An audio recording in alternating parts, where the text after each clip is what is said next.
Hello, I'm Arvesh Dev. Welcome to my channel.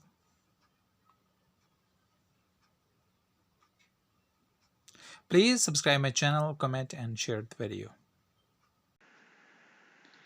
English textbook Tulip series, book 5th, The Paula and Coils. It has been taken from Jattika Tales. Dear student, before this we will go to the story. Here we have a piece of writing and it is very important to understand. So let's read. Unity is a great virtue. A man can't do anything alone unless he works with others. Teamwork and collaboration make us achieve our aims with great ease. There is an old saying that 5 fingers of a hand are alike, but the power of a fist which brings the 5 fingers together is immense. That makes the great poet Shakespeare say, "We know what we are, but we know not what we may be." If we cooperate with each other, no one will be able to break us.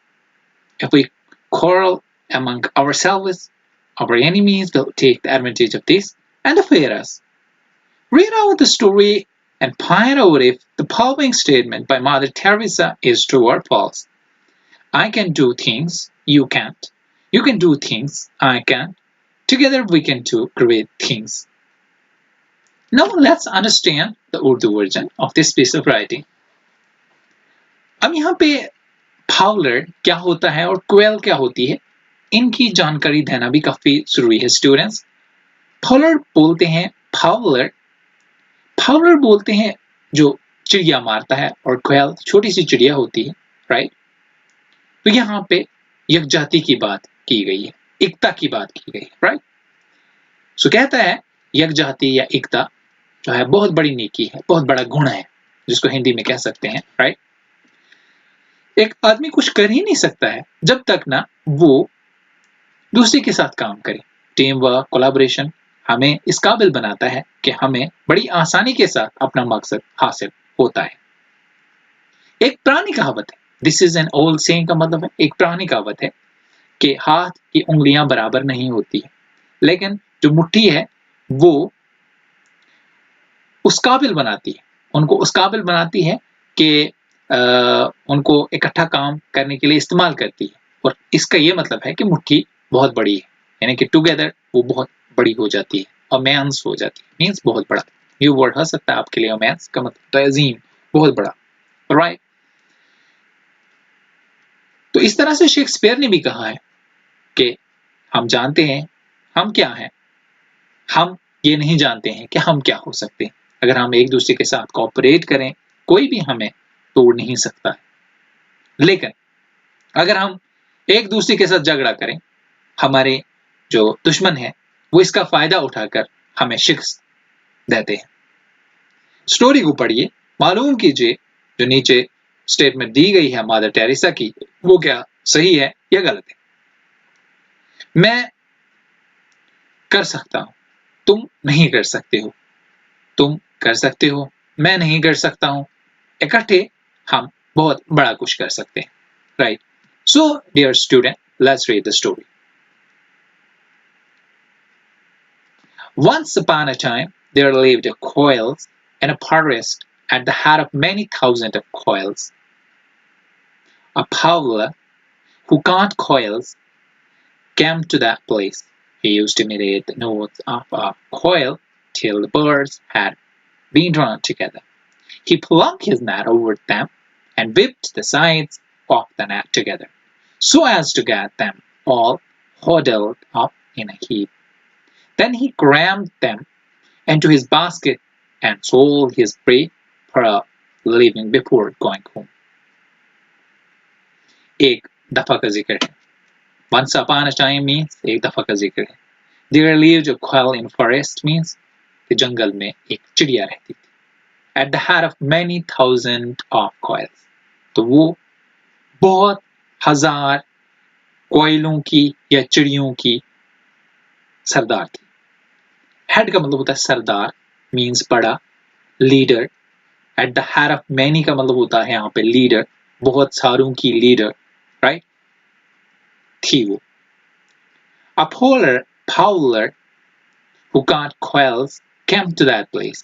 तो एक चिड़ी मारने वाला या चिड़ी मार भी कह सकते हैं उसको, वो वहां पे आता था और चिड़ियों को पकड़ता था, यानी कि वो उस जगह पे आता था। और अब यहाँ पे कहता है used to imitate the note of quails, यानी कि वो नकल करता था। किनकी? जो कोयल थी उनकी नकल करता था, right? Till the bird had been drawn together, जब तक वो इकट्ठे हो जाते थे तब तक वो उनकी नकल करता था, राइट? और फिर उनको क्या करता था? इकट्ठी हासिल करता था। ड्रान का मतलब ड्रा से निकल गया है, ड्रा खींचना, और ड्रान जो है वो थर्ड फॉर्म है उसकी। यहाँ पे पास्ट परफेक्ट टेंस का इस्तेमाल हुआ है, तो वो उनको खींचता था। यहाँ पे खींचना नहीं है, यहाँ पे उनको हासिल करना आएगा, वो उनको हासिल करता था इकट्ठा।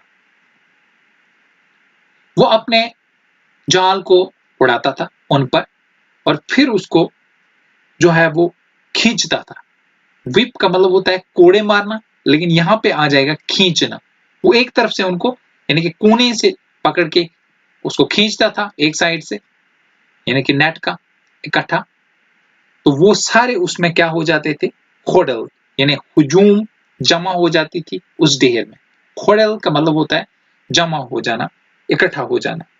तो वो इकट्ठी हो जाती थी। और हीप यहाँ पे आपके लिए न्यू वर्ड हो सकता है डियर स्टूडेंट। सो हीप का यहाँ पे मतलब है कि वो उस ढेर में जमा हो जाती थी।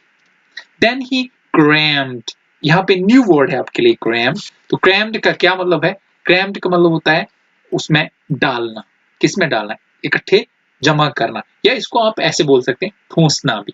तो किसमें ठूंसता था वो? अपनी बास्केट में, और फिर उनको भेजता था। सेल की दूसरी फॉर्म है सोल, उनको भेजता था अपने शिकार को। तो यहाँ पे दो वर्ड्स होते हैं, एक प्रे होता है, एक प्री होता है। तो यहाँ पे प्री का वर्ड आया है स्टूडेंट्स, कंफ्यूजन की कोई जरूरत नहीं है। प्रे जो है PRA पे प्रे, प्रे का मतलब होता है प्रार्थना या जो है वो दुआ करना। लेकिन यहाँ पे जो है प्री है, तो प्री का मतलब है शिकार। वो अपने शिकार को क्या करता था? अपनी रोजमर्रा की जिंदगी में जो है वो कमाने के लिए उसको भेजता था।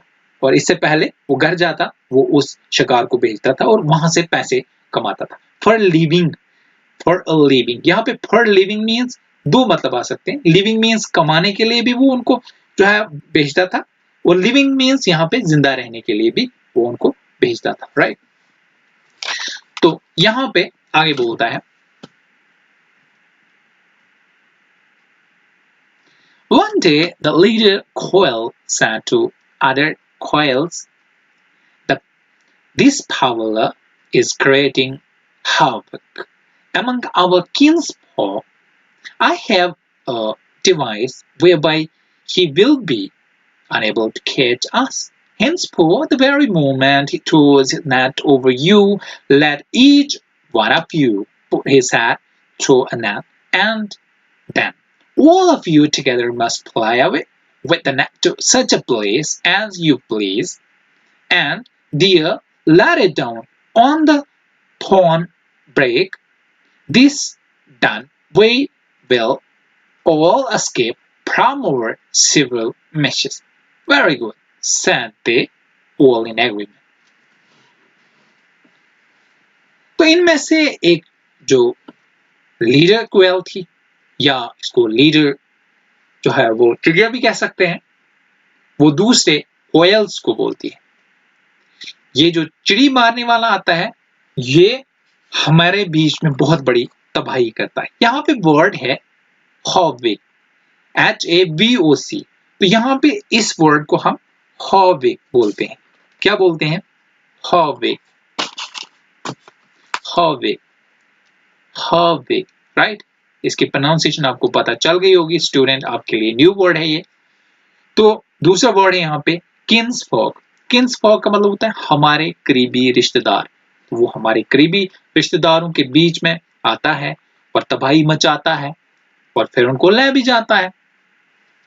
वो बोलती है मेरे पास एक आला है, मेरे पास एक आला। यहाँ पे डिवाइस का मतलब होता है आला, डिवाइस का मतलब होता है हिकमत, और डिवाइस का मतलब होता है एक तदबीर। तो मेरे पास एक तदबीर है, वेयर बाय का मतलब जिससे, राइट? आपके लिए न्यू वर्ड हो सकता है वेयर बाय, जिससे वो हमें पकड़ना, वो नहीं हम। हिंसफोर आइंदा से,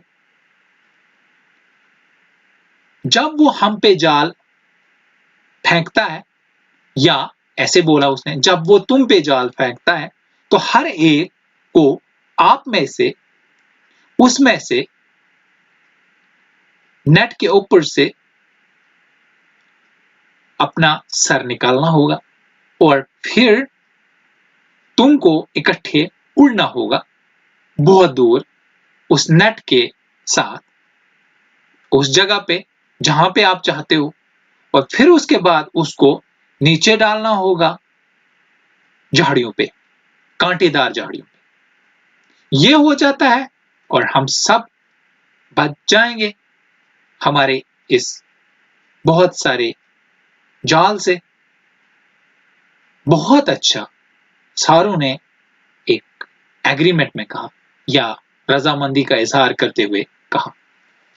The next para we will start, dear student. So यहाँ पे आपको अगर कोयल्स अंडरस्टैंड नहीं हो पा रहा है तो आपके लिए यहाँ पे पिक्चर है, तो हम इस पिक्चर को जो है देख सकते हैं और फिर कोयल को हम अंडरस्टैंड कर सकते हैं, right? So let's begin the next para.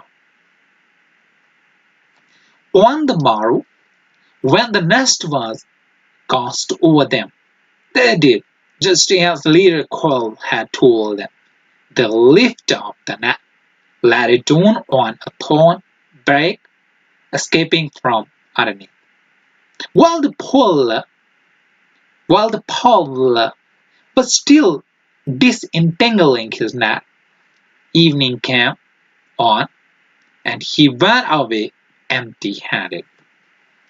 On the morrow, and the following day, the Coils played the same trick, so it became the regular things for the Paul to be engaged till sunset, disentangling his net.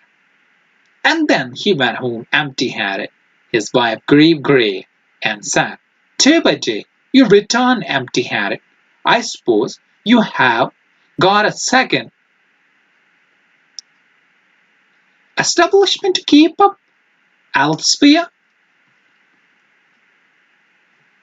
दूसरी सुबह जब जाल फेंका गया उन पर, तो उन्होंने वैसे ही किया जैसे उनकी लीडर चिड़िया ने उनको बोला था। उन्होंने जाल को उठाया और इसको नीचे फेंका झाड़ियों पर, कांटेदार झाड़ियों पर, और फिर वो नीचे से अपने आप को बचाते हुए चले गए। जब फॉलर अभी भी उसको उलझन में पड़ा हुआ था, उस जाल को जो है वो क्या कर रहा था, डिसएंटेंगल वर्ड जो है आपके लिए एक नया वर्ड है, जिसका मतलब होता है जो है उलझाव। तो वो उलझाव में था या उलझन में था उस जाल के बारे में। जब शाम आया और वो वहां से खाली हाथ लौटा। दूसरी सुबह और फिर आने वाली सुबह जो क्वेल्स थे या जो चिड़ियाएं थी, उन्होंने ऐसा ही करना शुरू किया, यानी प्ले द सेम ट्रिक का मतलब ऐसा ही करना शुरू किया। तो ये रोजमर्रा की जिंदगी में उनका काम बन गया। और जो फाउलर था वो एंगेज्ड होता था जब सूरज ग्रूब होता था, तो वो अपने उस जाल को यानी कि जोड़ता था, जो मतलब फटा हुआ जाल होता था उसको जोड़ता था, और फिर वो अपने घर खाली हाथ ही लौटता था। उसकी बीवी उस पर गुस्सा करने लगी और उसने कहा, दिन ब दिन आप वापस खाली हाथ ही लौटते हो और मैं ये कहती हूँ आपको कि आप कोई दूसरा इंतजाम करें कहीं और.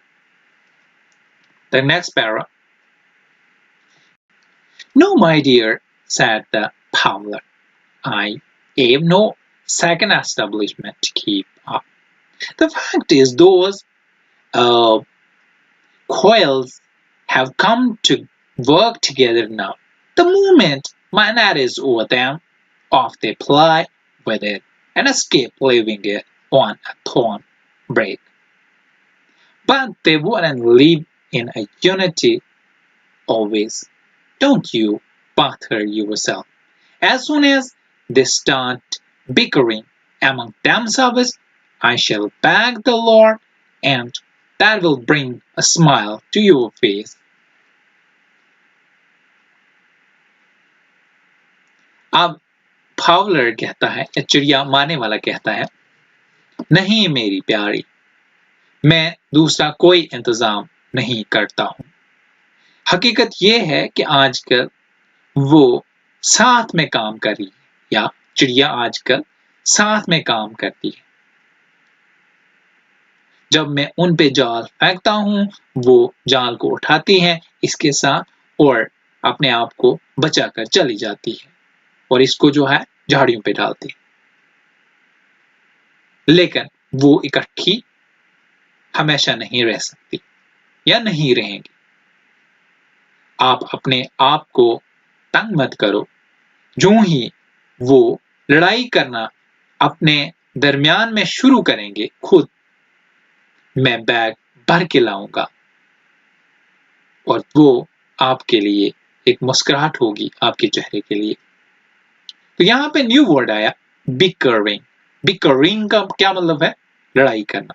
यानी they start bickering as soon as, जो ही वो लड़ाई स्टार्ट करेंगे among themselves, अपने बीच में, तो मैं बैग भर के लाऊंगा. आई शैल बैग द लॉर्ड. यहाँ पे बैग जो है एज अ वर्ब इस्तेमाल हुआ है. आई शैल बैग द लॉर्ड. तो मैं बैग में बहुत ज्यादा भर के लाऊंगा. That will bring a smile to your face. तो वो आपके चेहरे पर मुस्कुराहट लाए. Right? Now, let's move to the next para. Not long after this, one of the coils in alighting on their pairing ground trod by accident upon another sack, who trod on my head. Angrily cried the latter. I did, but I didn't mean to. Don't be angry, said the first coil. कुछ देर अभी गुजरी नहीं थी कि एक कोयल जो है, एक कोयलों में से उतरी या गिर पड़ी फीडिंग ग्राउंड में, जिसने दूसरे को कुचला अतफाकर. दूसरे का सर. किसने मेरे सर को कुचला? दूसरे वाली जिसका सर कुचला गया था गुस्से से बोली,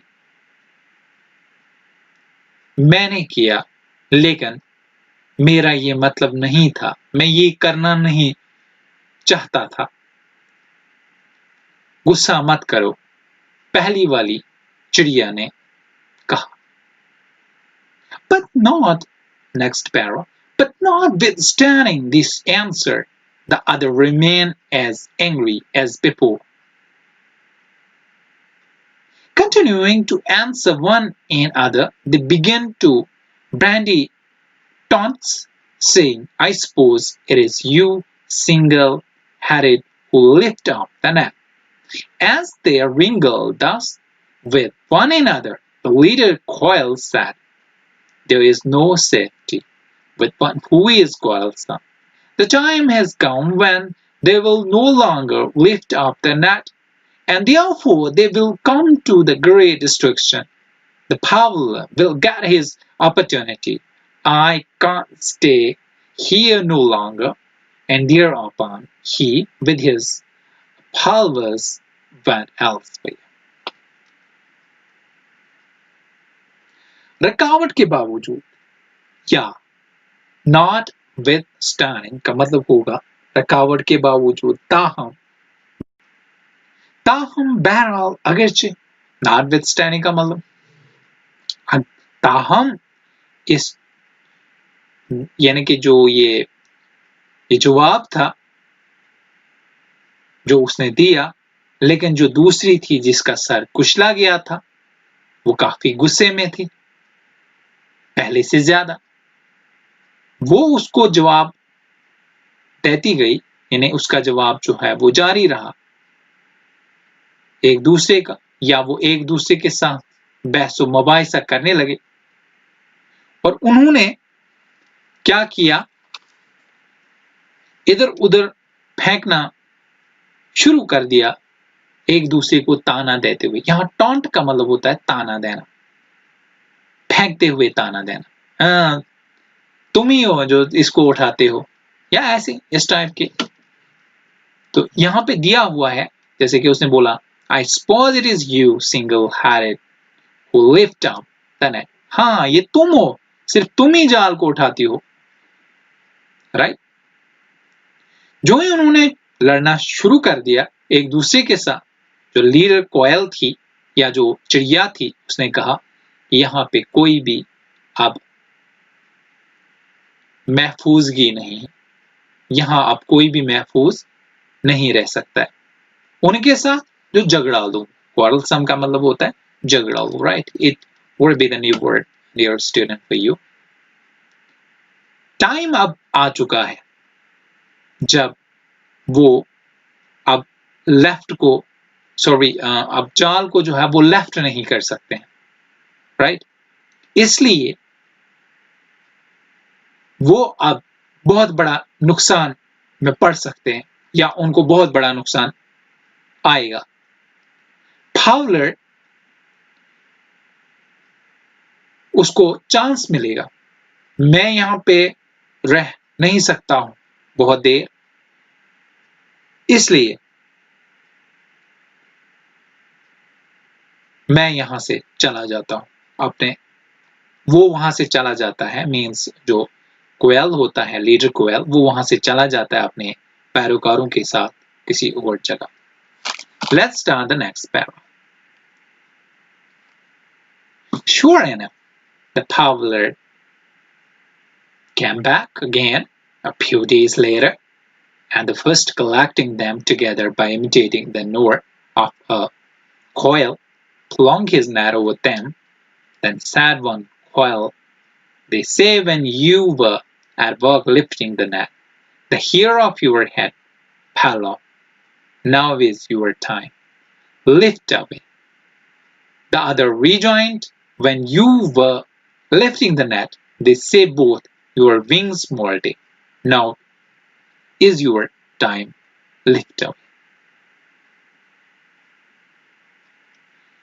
हाँ, जैसा कि तस्वुर था, चिड़ी मारने वाला वहां वापस आ गया कुछ दिनों के बाद। उसने पहले इकट्ठा किया उनको, उनकी नकल करते हुए, यानी कि चिड़िया की नकल करते हुए उसने अपना जाल उन पे फेंका।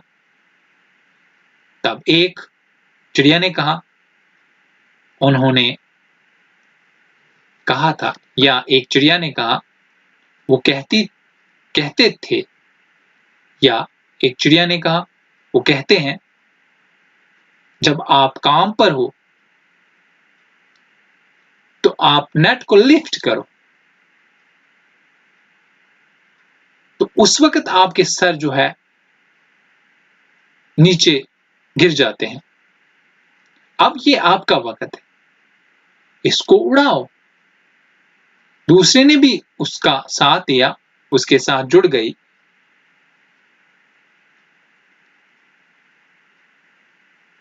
जब आप नेट को लिफ्ट कर रहे थे, उड़ा रहे थे, वो कहते थे दोनों, आपकी जो विंग्स से, आपकी जो पर हैं, वो मोल्ट हो गई है, ज़ेर हो गई है,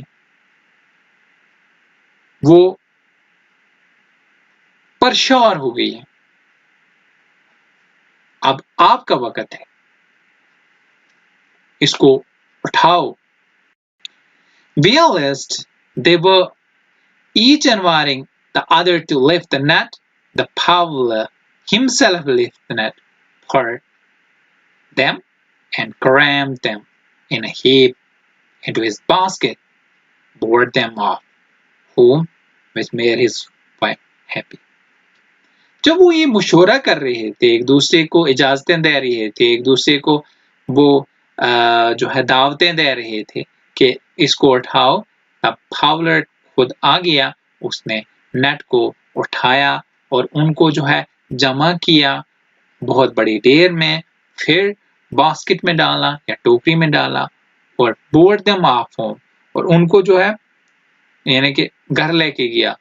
जिस तरह से उसकी वाइफ, इस तरह से उसकी जो बीवी थी वो खुश हो गई।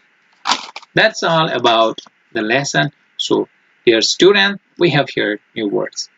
Here, quail, चिड़िया, छोटी सी चिड़िया, फावला, ये चिड़िया मारने वाला, नोट, नोट का क्या मतलब होता है? Sound, right? प्री, शिकार, हॉविक, हॉविक, हॉविक का क्या मतलब होता है? कंफ्यूजन, इसको हम ऐसे बोल सकते हैं खलल, या हम इसको बोल सकते हैं तबाही, राइट?